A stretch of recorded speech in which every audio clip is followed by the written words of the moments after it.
여러분 안녕하세요. 반갑습니다. 여러분과 함께 화학을 공부하는 홍성대 선생님입니다.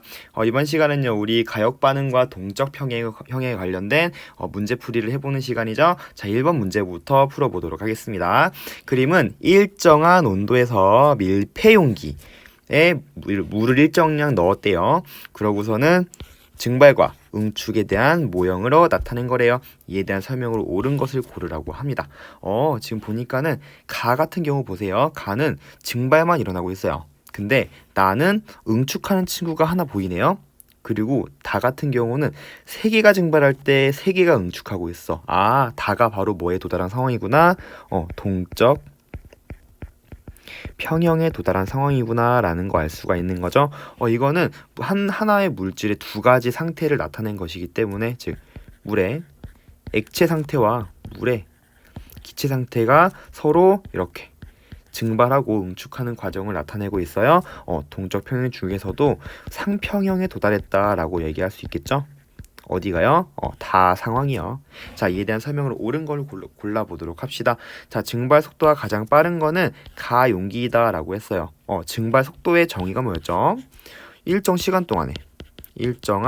시간 동안에 같은 면적, 단위 면적당 증발하는 입자수가 바로 증발 속도의 정의였어요. 근데 이렇게 생각하는 친구들이 있을까봐 정의를 얘기하는 거예요. 선생님, 증발하면 물량이 점점 줄어들잖아요. 그러면은 면적이 달라져요. 면적이. 그쵸? 둥근 모양이니까 면적이 달라지겠죠. 선생님, 면적이 달라지면 증발 속도에 영향을 미치지 않을까요? 라고 생각하는 친구들이 가끔 있어요. 선생님도 옛날에 그렇게 생각을 했어요. 자, 그런데 그렇게 생각하면 안 되는 이유를 설명해 줄게요. 자, 이렇게 두 개의 플라스크를 준비했다고 칩시다. 자, 근데 얘가 더 넓으니까 당연히 마치 얘가 훨씬 증발 속도가 빠를 것 같잖아요. 더 증발하는 입자수가 많으니까. 그죠? 하지만 단위 면적당으로 본다면 일정한 면적을 딱 잘라놓고 보면은 그 면적당 증발한 입자수는 서로 똑같을 거란 얘기야. 뭐만 같다면? 온도만 같다면. 그래서 여기에 일정한 온도 조건을 준 거예요. 즉 증발 속도는 변하지 않는다라는 얘기를 한 거죠. 그래서 처음부터 끝까지 증발 속도는 변함이 없습니다. 그래서 우리 그래프도 그랬었죠. 이렇게 해서 이 속도, 여기를 속도라고 본다면 증발 속도는 이렇게 일정하게 유지된다. 이게 바로 증발 속도라고 볼 수 있는 거죠. 자, 따라서 증발 속도가 가장 빠른 용기 가야? 아니요, 다 똑같습니다. 기억은 틀린 보기가 된다라는 겁니다. 자, 그러면 뭐가 달라질까요? 바로 응축 속도가 달라지겠죠. 응축 속도는 처음에는 응축할 수 있는 수증기 분자가 없기 때문에 응축 속도가 처음엔 0이야. 근데 점점 수증기 분자가 많아지면 많아질수록 응축할 수 있는 수증기 분자가 많아지는 거니까 점점 응축 속도가 이렇게 빨라지다가 결국에 어디에 도달해요? 증발 속도와 응축 속도가 이렇게 같아지는 지점에 도달했다. 아, 여기가 바로 다에 도달한 상황이구나. 다점은 이 구간 이후 어딘가에 존재하겠구나 라는 걸 알 수가 있는 거. 아무튼 요거 빨간색으로 표시된 게 바로 뭐냐면 응축 속도입니다. 이렇게 보시면 될 것 같죠, 그죠? 물의 양을 물어봤네요. 니은 물의 양은 가가 나보다 많다라고 했어요. 지금 보니까 가나다 돼 있는데 증발을 점점 하면 할수록 수증기 분자가 늘어났다는 얘기는 물의 양은 점점 줄어들었다는 얘기예요. 그죠? 그래서 굳이 그래프로 그려본다면 물의 양은 시간이 지날수록 이렇게 줄어들다가 결국엔 얘 또한 물의 양이 일정하게 유지되는 곳이 생기겠죠? 그죠? 자, 여기 때가 바로 동적 평행에 도달한 상황이고, 없어진 물의 양만큼 뭐가 점점 생기는 거야. 이렇게 수증기 분자가 이렇게 점점 생겨나는구나 라고 생각하시면 되겠죠. 그럼 동적 평행 이후에는 수증기 분자 수와 물 분자 수가 서로 일정하게 유지되는 구간이겠죠? 그죠? 그래서 동적 평행에 도달했다고 두 가지를 생각하시는 거예요. 아, 동적 평형에 도달했다. 만약에 물에 대한 상평형이었다면 첫 번째, 증발하는 속도와 응축하는 속도가 서로 같아지는 지점이에요. 두 번째, 물 분자수와 수증기의 분자수가 같은 게 아니에요. 같은 게 아니라 이들의 분자수가 일정하게 유지된다. 이들의 양이 일정하게 유지된다라고 유지되는 구간이다라고 생각하시면 되는 겁니다. 이 두 가지를 기억하시면 아이고 뒤로 기억하시면 될 것 같습니다. 아무튼 물의 양 점점 갈수록 줄어드는 거니까 가가 제일 많겠죠. 가가 나보다 많다가 맞는 설명입니다. 디귿 다에서 더 이상 증발이 일어나지 않는다라고 했어요. 다는 어떤 상황이냐면 동적 평형이야. 동적 평형이면 물의 양 그리고 수증기의 양이 서로 일정하게 유지가 되나 봐요. 그러면은 아무 일도 안 일어나는 거 아닌가요? 라고 생각할 수 있는데 그것이 아니라 끊임없이 증발과 응축이 일어나고 있지만 그들의 속도가 같아서 마치 겉으로 보기에는 아무런 일도 벌어지지 않는 것처럼 보이는 상태라고 했죠. 따라서 증발과 응축이 끊임없이 역동적으로 일어나고 있습니다. 따라서 디귿은 틀린 보기가 되겠어요. 니은만 골라주시면 되겠습니다. 자, 그럼 두 번째 2번 문제 풀어보도록 하겠습니다. 다음은 일정한 온도에서 또 일정한 온도라고 하네요. 밀폐 용기에 그렇죠. 물을 넣었을 때 시간에 따른 증발 속도와 수증기의 응축 속도를 그래프로 나타낸 것이다. 1번 문제와 똑같은데 뭐만 다른 거냐면 1번은 그 상황을 모형으로 줬다면 얘는 그래프로 줬다라고 생각하시면 될 것 같아요. 선생님이 아까 전에 그린 그림이죠. 자, 그러면은 여기서 동적 평형에 도달한 상태 위치를 찾는다면 바로 증발 속도와 응축 속도가 이렇게 같아진 니은부터가 어디에 도달했다? 동적 평형에 도달했다. 얘 또한 물의 두 가지 상태에 대한 평형이기 때문에 물의 상평형이라고 볼 수도 있는 거죠. 이에 대한 설명으로 옳은 것을 고르라고 합니다. 물의 양은 기역 일대가 니은 일대보다 많자. 당연하죠. 물의 양은 이렇게 쭉 감소하다가 니은부터는 일정하게 유지되는 거였잖아. 그지? 그래서 기역 일대가 니은 일대보다 많다. 맞는 설명. 자, 니은 일대 역반응은 진행되지 않니? 니은 일대는 동적 평형에 도달하는 곳인데 아까도 말했지만 겉으로 보기에는 아무런 일이 벌어지지 않는 것처럼 보여요. 하지만 실제로 아무런 일이 벌어지지 않는 거야? 그것이 아니라 증발 속도와 응축 속도가 같아서 마치 아무런 일도 벌어지지 않는 것처럼 보인다라고 했죠. 역반응, 정반응 속도가 똑같을 뿐 열심히 일어나고 있습니다. 디귿 니은 이후에 수증기 분자수가 일정하게 유지되니 그렇죠. 수증기 분자수도 일정하게 유지될 뿐만 아니라 물 분자수도 일정하게 유지가 된다라고 했어요. 서로 분자수가 같은 건 아니라고 했어. 물론 같을 수도 있었겠죠. 하지만 일반적으로는 평형에 도달한 조건에서 같은 곳이 아니라 서로 농도가 일정하게 농도라기보다는 나중에 이제 화학평에선 농도라고 해도 되지만 지금은 이제 농도라고 하기보다는 이제 분자수가 일정하다라고 생각하시면 될 것 같아요. 3번 문제 풀어보도록 하겠습니다. 그림은 일정한 온도에서 마개를 입구로 닫은 밀폐 용기죠. 둥근 플라스크의 브로민 의 상평형을 이루고 있는 모습을 나타낸 거라고 합니다. 지금 액체 상태, 기체 상태 요 두 가지 상태의 상평형을 나타내고 있는 이미 평형을 이루고 있대요. 이미 동적 평형에 도달을 한 거야. 동적 평형에 도달을 이미 한 상태입니다. 그러면은 증발 속도와 응축 속도가 서로 같아진 지점 또는 브로민의 기체 상태와 그리고 브로민의 액체 상태의 분자수가 서로 일정하게 유지되는 그 상태에 도달했구나 라고 머릿속에 얼른 생각을 하셔야 돼요. 이에 대한 설명으로 옳은 것을 고르라고 합니다. 자, 기억 A 속도와 B 속도는 같다라고 했어요. 당연하죠. A 속도는 지금 뭐야? 증발 속도인 거죠. B는 응축 속도인 것 같아. A 속도와 B 속도는 서로 같은 지점에 도달한 것이 동적 평형이라고 했으니 기억은 맞는 설명. 자, 니은 브로민 액체를 추가로 첨가하면 A 속도가 빨라지니? 자, A 속도는 뭐라고 했어? 증발 속도예요. 증발 속도는 뭐에만 의존한다? 온도에만 의존한다. 온도가 증가하면 증발 속도 증가합니다. 하지만 지금 액체를 넣었다고 해서 선생님이 이걸 넣으면 아까도 여기 마찬가지. 얘를 넣으면은 이 단면적이 달라져요. 단면적이 달라지는데 그게 증발 속도에 영향을 줘요, 안 줘요? 안 주잖아, 그지? 그래서 얘를 추가로 첨가해 봤자 얘 속도는 변함이 없다라는 거, 그죠? 디귿 마개를 열고 충분한 시간이 지나면 브로민은 새로운 상평형에 도달한다라고 했어요.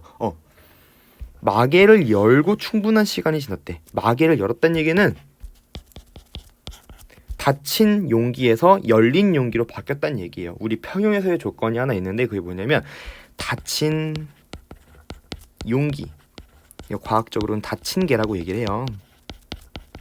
닫힌 개에서 평형에 도달할 수 있지, 이게 열려버리면 전부 다 증발해버리잖아요. 그죠? 전부 다 증발해버리기 때문에 평형에 도달할 수가 없습니다. 따라서 문을 열고 마개를 열고 충분한 시간이 지나면 새로운 평형에 도달할 수 없다라고 생각하시면 될 것 같습니다. 기억은 맞는 설명이고 비역만 맞는 설명이구나 라고 해주시면 될 것 같아요. 자, 우리 이어서 4번 문제 풀어보도록 하겠습니다.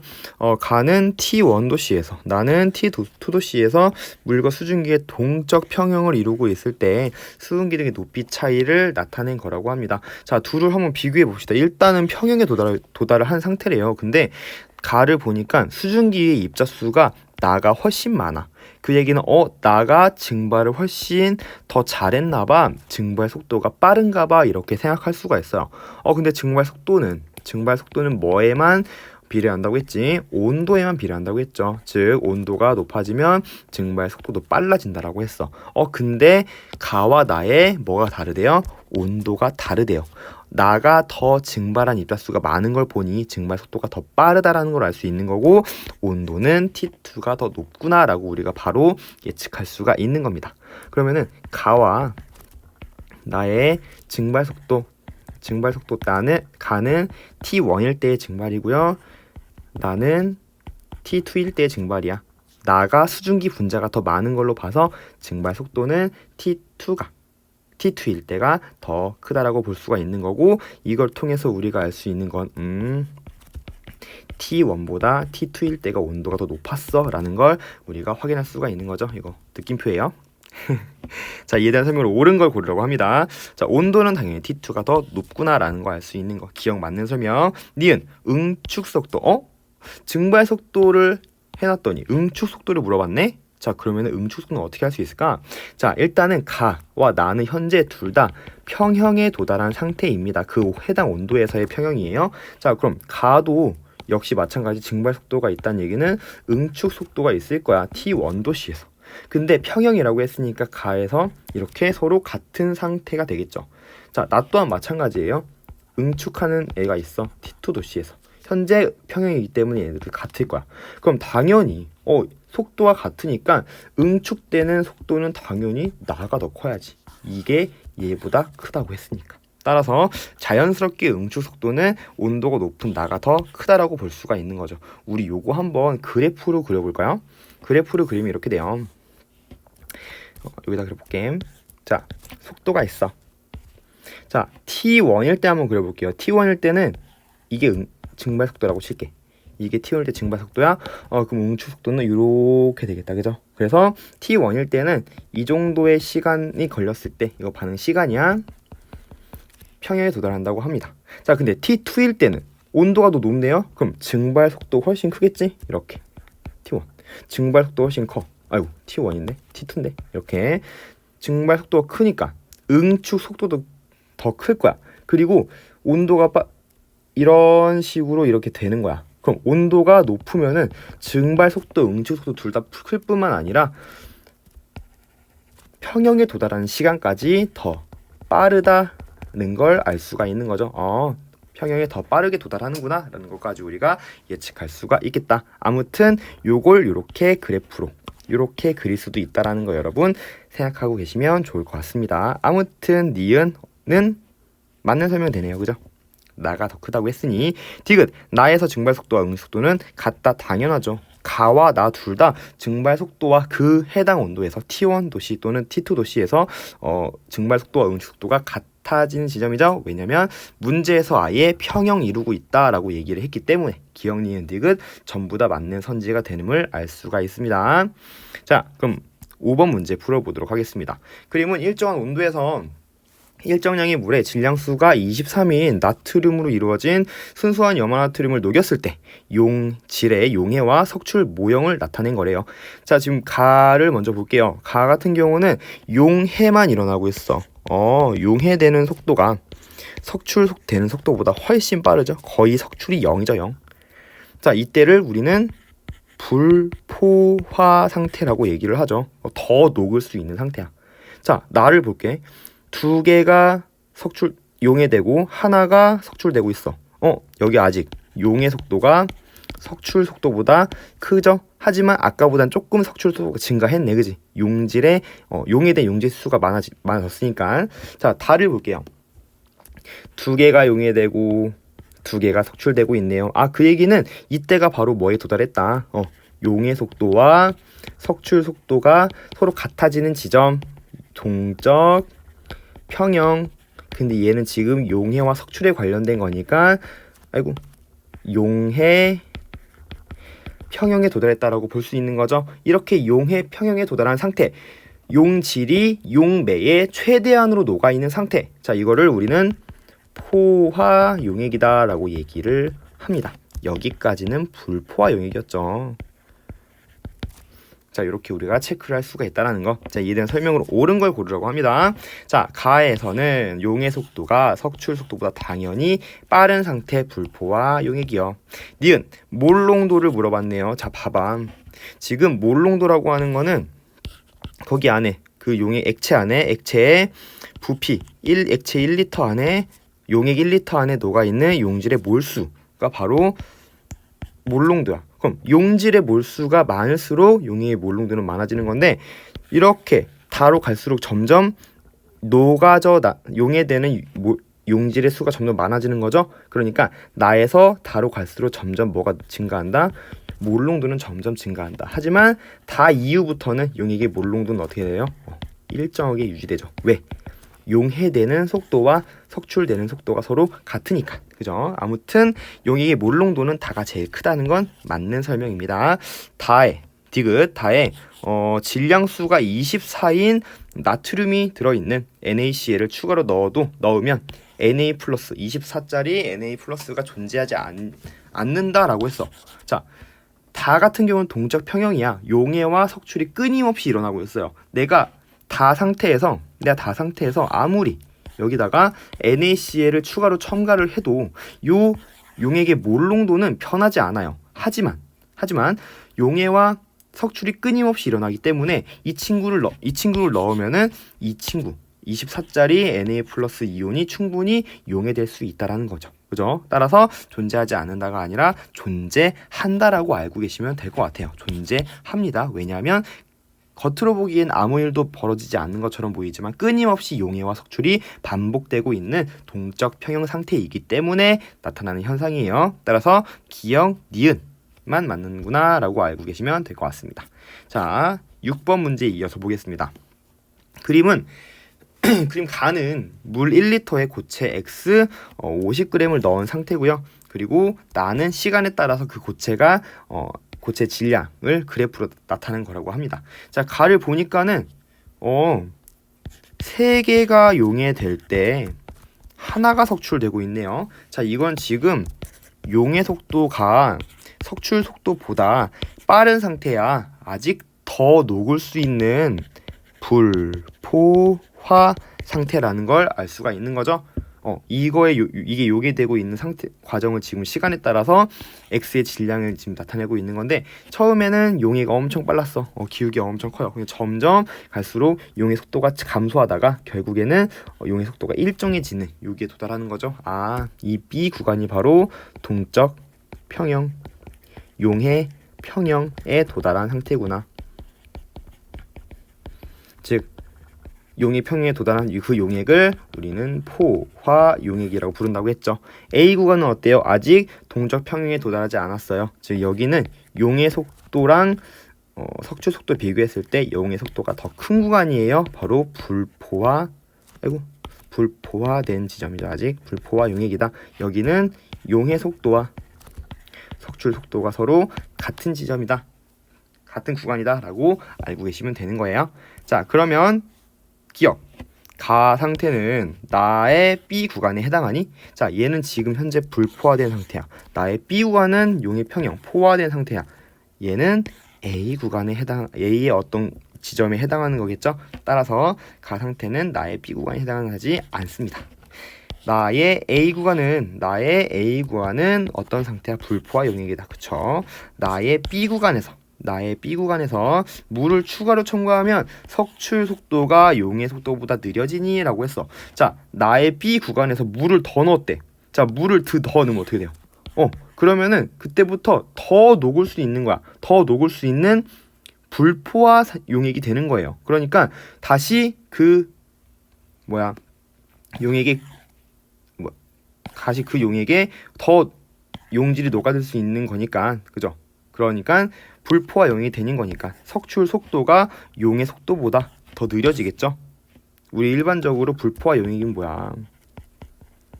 불포화 용액이면 용의 속도가 석출 속도보다 빠른 상태잖아, 그지? 그러니까 물을 더 넣으면 불포화 용액이 되는 거니까 당연히 석출 속도가 용의 속도보다 느려지는 상태가 되겠죠.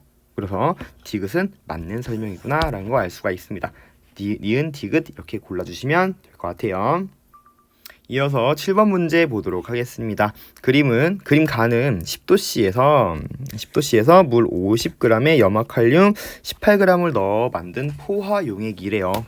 지금 가를 여기다 적어볼게요. 가 같은 경우는 지금 10도씨에 물 50g에 지금 용질이라고 그냥 할게. 무용질 염화칼슘 용질이 18g 녹아있는 상태라고 합니다. 근데 지금 현재 남아있네요. 이 몇 g인지 우리가 뭔가 구해야 될 것 같은 느낌이 들기도 해요. 자, 그리고 나는 지금 온도에 따라서 염화칼륨 이 용질의 용해도 곡선을 일부를 나타낸 거라고 합니다. 용해도라고 하는 건 용매, 물 100g에 얼마만큼 최대로 녹을 수 있니? 그거에 대한 값을 준다고 했죠. 보니까는 얘는 원래 10도씨에서 31g 용액이, 그러니까 물이 100g 있을 때 총 31g 녹을 수 있다는 얘기야. 이 말은 무슨 말이냐면, 나를 좀 분석해보면 나의 용해도가 31이야. 지금 용해도가 31g이야. 이 말은 무슨 말이냐면, 이 말은 물 100g에 최대 용질이 몇 g 녹을 수 있다? 31g 녹을 수 있다. 그래서 용액이 131g이다 이 뜻이에요. 그럼 다시 옆에 있는 거 한번 다시 분석해 볼까? 여기 40도이실 때는 일반적으로 고체는 온도가 높을수록 용해도가 증가하는 경향성을 보이고 있어요. 그래서 40도씨 온도가 증가하니까 용해도도 증가했죠. 그러면은 용해도가 40g이란 얘기는 물 100g에 용질이 최대 몇 g 녹을 수 있다. 40g 녹을 수 있다는 얘기야. 즉 이렇게 만들어진 용액은 총 몇 g인 거야? 140g이라는 얘기죠. 그죠? 자, 근데 현재 지금 보니까 가에서 10도씨에서 물 50g에 용질이 18g 넣었대. 근데 지금 몇 g이 남았나 봐. 안 녹고 남아 있어. 자, 얘를 한번 계산해 보자는 얘기예요. 자, 봅시다. 자, 나는 지금 물 100g에 대한 정보를 가지고 있기 때문에 내가 얘를 한번 12배 한번 불려 볼게요. 얘를 내가 100g으로 불린다면, 그럼 용질은, 자, 100g을 불리면은 얘는 최대 31g 녹을 수 있는 거죠. 그죠? 자, 근데 내가 가지고 있는 물은 50g밖에 없어. 따라서 얘가 절반이니까 당연히 31g의 절반만큼이 최대로 녹을 수 있겠죠. 그럼 얘가 최대로 녹을 수 있는 양이 원래 몇이었어? 31 나누기 2 해봐. 그러면은 15.5g이었겠죠. 그럼 최대로 녹을 수 있는 양이 15.5g이야. 근데 내가 넣어준 양은 18g이야. 그럼 빼봐. 그럼 몇이 나와? 2.5g이죠? 2.5g은 얘는 녹지 않고 남아있겠구나. 얘만 다 용해됐겠구나 라는 거 알 수 있어. 여기 남아있는 요 KCl 용질의 질량이 바로 2.5g이겠구나 라는 거 우리가 생각할 수 있다는 겁니다. 자, 그럼 기억부터 한번 볼게요.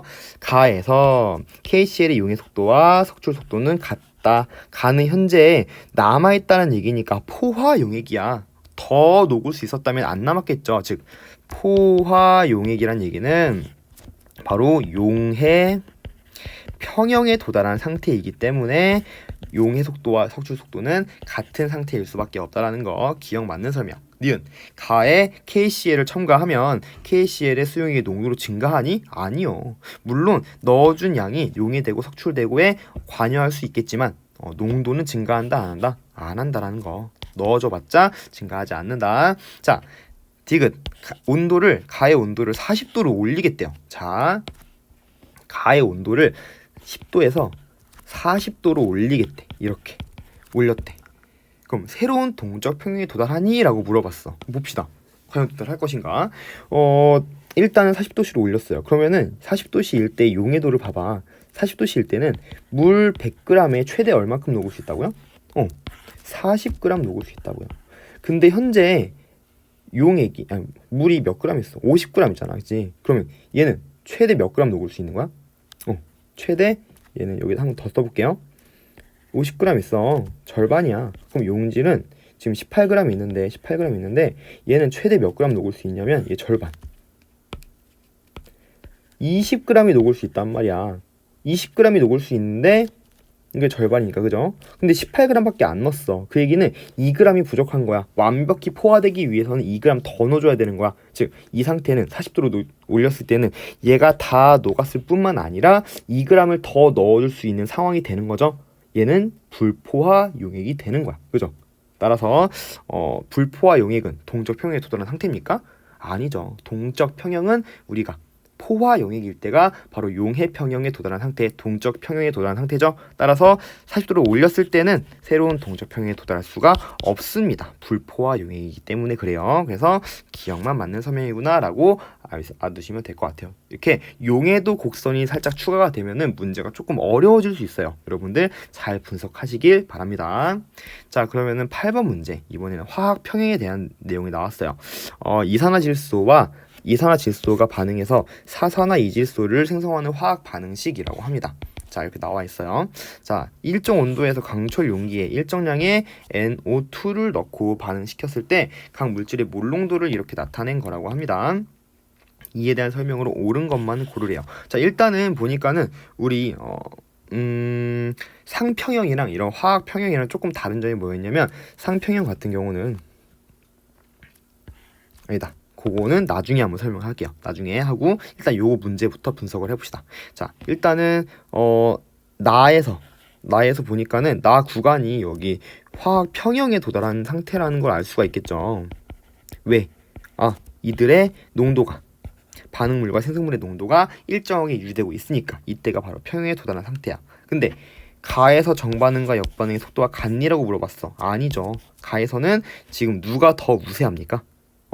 지금 보면은 원래는 누구밖에 없었어? NO2밖에 없었네. 여기서는 정반응이 훨씬 빠른 상태야 라고 알 수가 있는 거죠. 그래서 기억은 정반응의 역반응의 속도가 같은 것이 아니라 정반응이 더 빠른 구간이다. 같은 구간은 바로 가가 아니라 나가 되겠습니다. 니은 나에서 NO2와 N2O4의 몰 농도 B 2대 1이냐 물어봤어. 자, 일단 선생님이 이거 있잖아요. 화학 반응식의 개수비 2대 1이니까 당연히 얘들의 몰 농도비도 2대 1일 거예요. 그러니까 이거 맞는 설명입니다 라고 하면 큰일 납니다. 자, 일단은 요 그래프만 봐도 여러분, 얘가 지금 농도비가 2대 1입니까? 나에서? 아니죠. 말도 안 되죠. 지금 현재 N2O4가 더 많은데, 그지? 말이 안 됩니다. 그지? 자, 얘는 어떻게 계산하면 되냐? 일단은 이걸 보고도 얘 말이 안 되는 거라고 해서 얘는 틀린 선지라고 볼 수 있어요. 자, 근데 만약에 정확히 우리가 이해할 수 있도록 개념을 설명해 본다면 이런 거야. 두 개의 NO2가 평형을 이루고 있어요. N2O4랑 이렇게 평형을 이루고 있는데 지금 현재 얘만 존재해요. 얘만. 내가 맨 처음에 존재했던 양을 모르니까 내가 X만큼 있었다고 칠게요. 자, 근데 화학 반응식의 개수를 쓰는 과정은 언제냐면요, 바로 초기에는 얘네가 있었어. 초기에. 근데 얘네들이 반응하는 이 몰수비, 반응 농도비가 바로 요 개수비란 얘기예요. 즉 반응을 2대 1로 한다는 얘기야. 얼만큼 반응하는지 모르겠지만 y라고 칠게요. 얘가 만약에 2y만큼 없어진다면 얘는 y만큼 생길 수밖에 없더란 얘기. 이때 요 반응 몰수비 지금 현재 같은 강철 용기고 농도가 변하지 않기 때문에 반응 농도비라고 봐도 되는 거죠. 몰 농도비. 그죠? 얘 몰수비가 바로 몇 대 몇이야? 2대 1이다. 이게 바로 화학 반응식의 개수비와 같은 거지. 지금 반응 후에 얘는 x-2y이고 얘 y예요. 이게 2대 1이 아니란 얘기예요. 얘는 평형 농도비. 평형 농도의 비는 절대 같을 수도 있겠지만 화학 반응식의 개수비랑은 상관이 있다 없다? 개수비랑은 상관이 없다라는 거야. 그지? 이렇게 알아두시면 될 것 같습니다. 그죠? 아무튼 니은은 틀린 보기가 돼 있구나. 디귿 사산화 이질소의 생성과 분해는 가역 반응. 자, 가역 반응은 뭐라고 했어? 역반응이 가능한 반응 당연하죠. 그죠? 역반응이 가능한 반응이기 때문에 이렇게 반응 후에도 반응물과 생성물이 모두 공존할 수 있을 뿐만 아니라 여기 가역 반응을 나타내는 표시가 바로 여기 있죠. 이렇게 화살표를 앞뒤로 표기해 준다면 정반응도 일어나고 역반응도 일어난다라는 걸 표기해 준다라고 배웠습니다. 아무튼 디귿은 맞는 설명. 디귿만 맞네요. 그죠? 자, 그러면은 바로 다음으로 이어가 보겠습니다. 자, 9번 문제입니다. 9번부터 조금 어려워질 수 있어요. 자, 그림은 V리터 용기에서 A와 B가 지금 현재 이렇게 가역 반응, 평형을 이루고 있는 이러한 가역 반응이 일어날 때 반응물과 생성물의 농도를 나타낸 거라고 합니다. 옳은 것만을 고르라고 해요. 자, 옳은 것은 물어봤어요. 2번 썼네요. 발문을. 그죠? 자, 일단 한번 풀어보겠습니다. 지금 A와 B의 반응 개수비를 몰라. 근데 우리는 요 그래프를 보고 요 개수비를 알 수 있다? 자, 어떻게 하는지 잘 보세요. 자, 처음에는 누구만 있었어? 이 그래프를 쭉 따라가니까 맨 처음에는 A만 존재했네. A가 0.5 몰농도만큼 존재했어요. 이게 언제야? 바로 반응 초기요. 자, 그럼 얘네들이 반응을 하겠죠. 반응을 할 거야. 왜냐면 A만 존재해도 B로 반응이 이어갈 수 있으니까 반응을 할 거야. 근데 이 반응하는 농도 B는 뭐랑 같아야 돼? 요 화학 반응식 개수비랑 같아야 되죠. A 대 B로 반응을 해야 돼. 근데 지금 A와 B가 뭔지 아무것도 모르기 때문에 우리가 현재 알 수 있는 거는 평형 농도비. 반응이 다 끝나고 평형에 도달했을 때의 농도비로 알 수 있어요. 어떻게요? A는 0.1만큼 남았네요. 0.1만큼. 얘 몰농도니까 1몰농도야. 그럼 B는 얘는 0.2 몰농도만큼이네요. 얘가 지금 0.2가 생겼다는 얘기는 여기서 0.2만큼 반응해서 나왔다는 얘기죠. 따라서 얘가 0.2만큼 나왔어. 그리고 얘는 0.1만큼 남으려면 0.4 몰농도만큼 없어져야 돼. 아하, 요 반응 농도비, 요 반응하는 몰수비가 몇 대 몇이야? 2대 1이죠. 따라서 화학 반응식의 개수비도 먹을 것이다. 2대 1일 것이다 라는 거 알 수가 있는 거야. 여기서 우리 여기 2와 1이라는 걸 바로 알아챌 수가 있다라는 겁니다. 그죠? 자, 그래서 기억을 풀 수 있는 거예요. 기억. A 대 B는 2대 1이다. 맞는 설명이구나 알 수 있습니다. 자, 그럼 바로 쭉 가보겠습니다. 가에서 가 지점은 현재 A와 B의 농도가 서로 같아지는 지점이야. 이것도 한번 계산을 해보도록 합시다. 지금 현재 개수는 구했어요. 반응 초기에는 얘 0.5 몰농도만큼 있었는데 반응을 할 거야. 그래서 반응 후에 지금 언제를 보고 있냐면 평형일 때가 아니라 요 가일 때를 보고 싶은 거야. 가일 때. 즉 이 농도가 서로 같아지는 요 지점을 보고 싶은 거죠. 자, 그럼 몰라. 몇인지는 모르겠지만 뭘 알고 있냐면 얘네들이 2대 1의 몰수비로 반응한다는 건 알고 있어요. 그럼 얘가 만약에 2x만큼 반응한다면 얘는 x만큼 생기겠죠. 그럼 얘는 0.5 빼기 2x, 얘는 x. 근데 서로 뭐한다? 같다. 이걸 푸시면 되는 거죠. 따라서 얘 이렇게 넘어가 주면 3x는 0.5니까 2분의 1. 아, x 값이 몇이구나? 6분의 1 몰농도구나. 얘 6분의 1이니까 얘도 6분의 1이겠죠. 그래서 가에서 A의 농도는 6분의 1 몰농도가 맞다. 이렇게 계산하시면 됩니다. 그죠? 처음 해보는 계산이라 조금 어색할 뿐이지 어려운 문제는 아니라는 거예요. 자, 디귿 T1에서 정반응의 속도와 역반응의 속도. T1은 지금 현재 화학 평형에 도달한 상태죠. 따라서 정반응의 속도와 역반응의 속도가 당연히 같겠죠. 기억, 니은, 디귿 전부 옳은 정답으로 골라주시면 될 것 같습니다. 자, 10번 갈게요. 10번 아이오딘과 수소가 반응해서 아이오딘과 수소를 형성하는 반응을 화학 반응식으로 나타낸 거래요. 자, 지금 I2랑 H2가 반응했는데 지금 비가역 반응이 아닌 가역 반응이에요. EHI를 형성하고 있어요. 자, 지금 현재 반응 초기에 얘가 1몰 이렇게 들어있어. 어차피 용기 지금 부피가 같으니까는 그냥 몰농도로 그냥 보시면 돼요. 옳은 것만 고르라고 합니다. 지금 폭을 열고 동적 평형에 도달하였을 때를 물어보고 있어요. 자, I2가 생성되는 반응은 일어나지 않니? 라고 물어봤어. 자, 지금 보면은 일단은 얘랑 반응해서 무조건 얘가 생기긴 할 거야. 근데 얘가 생기는 순간 무슨 반응이 일어나요? 당연히 역반응도 일어나겠죠.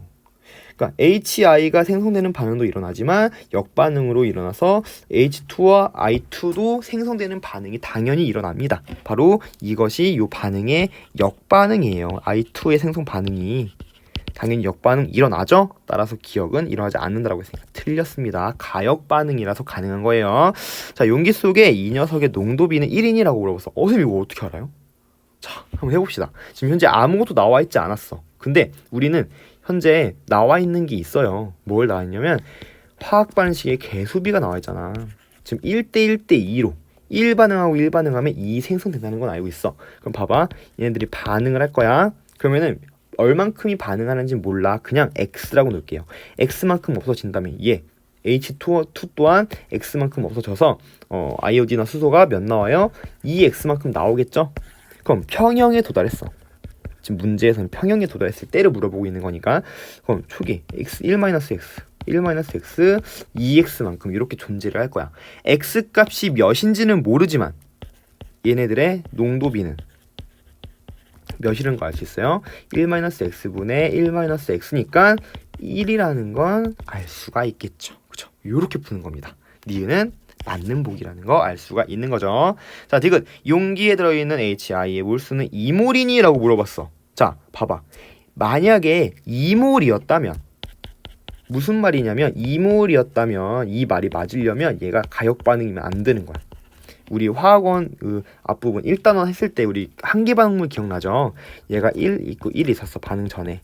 근데 반응을 해. 그러면은 우리 양적 관계 분석할 때는 얘네들이 전부 100% 다 반응한다고 봤잖아요. 그래서 1대1로 반응하니까 당연히 1 없어지고 1 없어서 2가 생겨서 결국에는 반응 후에 반응물은 전혀 없고 생성물만 딱 2몰 남아요 라고 하는 요 관점으로 본다면 2몰이 맞아요. 그런데 얘는 비가역 반응이 아니라 가역 반응이잖아. 얘가 2몰 생성되면 다시 역반응이 분명히 진행이 돼야 돼요.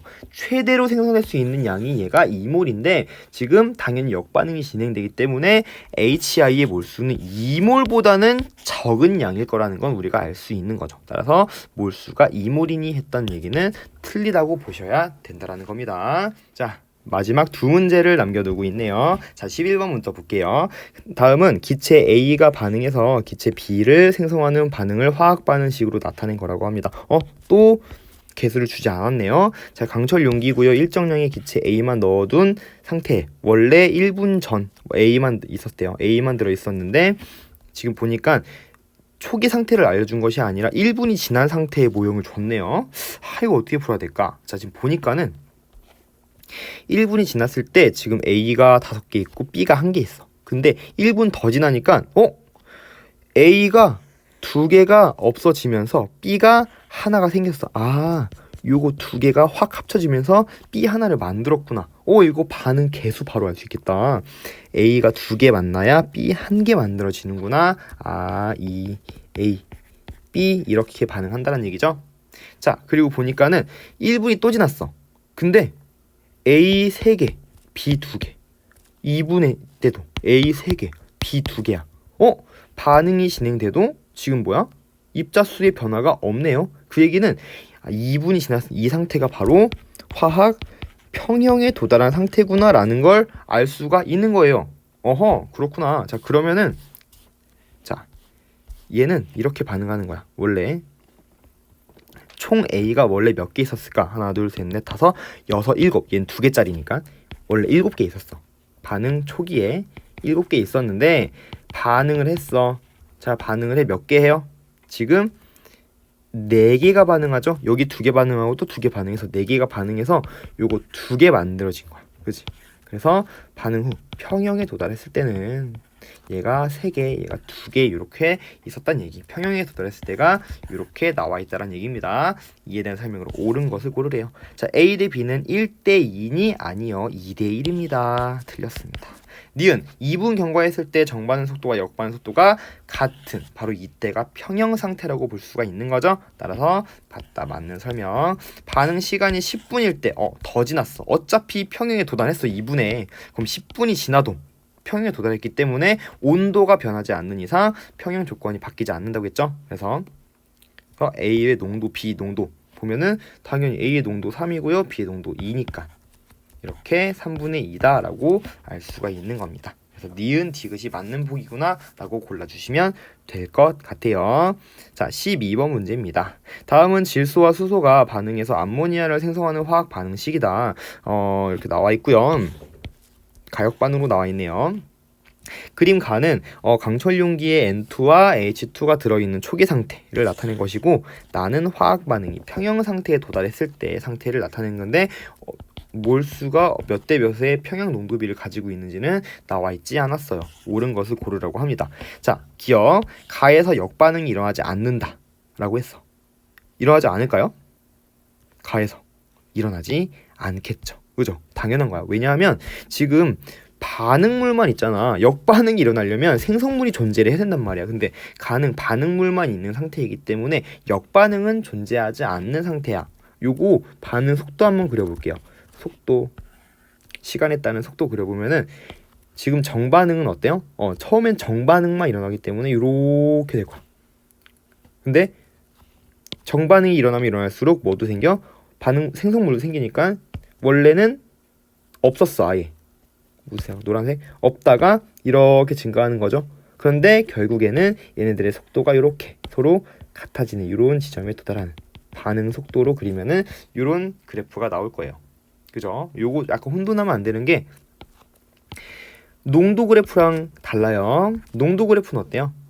얘는 처음엔 농도가 많았다가 농도라고 한다면 맨 처음에 N2와 H2 얘네들 반응물의 농도가 많았다가 점점 줄고 일정해지죠. 자, 반대로 생성물의 농도가 이렇게 늘었다가 다시 이렇게 일정해지거나 또는 이렇게 더 많아져서 일정해지거나 둘 중에 하나를 그리겠죠. 그죠? 이런 식으로 그래프가 그려질 수 있다라는 거야. 아무튼 간에 농도는 서로 같은 것이 아니라 일정해진다라는 거야. 그죠? 요거 화학 평형에 대한 그래프 2가지를 생각하시고 문제를 한번 풀어보도록 하겠습니다. 기억. 가의 역반응이 일어나지 않는다. 당연히 일어나지 않습니다. 왜냐면 생성물이 존재하지 않기 때문이에요. 자, 나에서 NH3는 2몰 존재하니라고 했어. 자, 이거 아까랑 똑같은 거죠. 만약에 얘가 비가역 반응이었고 이 반응물이 모두 소모될 때까지 반응이 진행이 된다면 1몰, 3몰 있으니까 얘 1반응하고 3반응해서 왜? 개수비가 반응이 몰수비니까 1대3 반응해서 얘 2개 만들고 당연히 반응 후에는 없고 2몰 이렇게 있겠죠. 따라서 NH3가 2몰 존재한다, 맞다고 생각할 수 있지만 그것이 아니라고 했어요.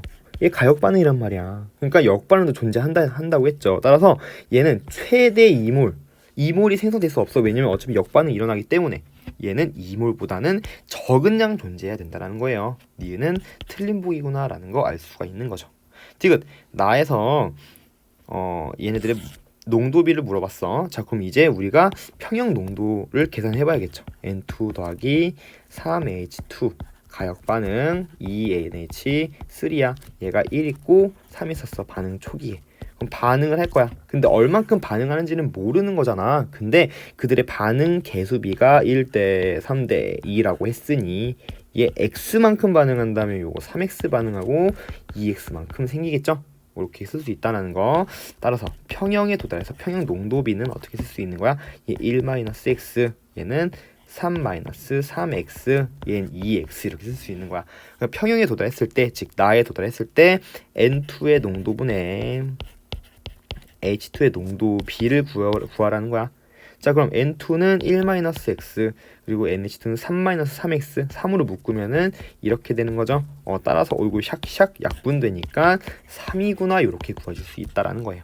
따라서 나에서 농도비는 3이구나, 맞는 설명되는구나 알 수가 있겠습니다. 자, 이렇게 해서 우리 동적 평형과 가역 반응과 동적 평형에 대한 문제를 한번 11문제, 12문제 풀었네요. 많이도 풀었어요. 그죠? 그래서 이렇게 복습을 해주시면 될 것 같습니다. 그럼 우리 다음 시간에는 물의 자동 이온화와 pH에 관련된 문제를 풀어보도록 하겠습니다. 여러분 고생 너무 많았습니다. 안녕.